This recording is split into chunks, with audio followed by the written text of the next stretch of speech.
চারপাশে মেলা মেলা আসছে এখন মোটামুটি কিছুটা।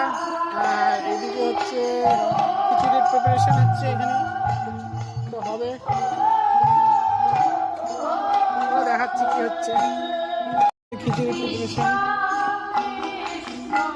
আর ওই দিকে হচ্ছে রান্নাবাড়ি, রাত্রে হবে খিচুড়ির।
সবাই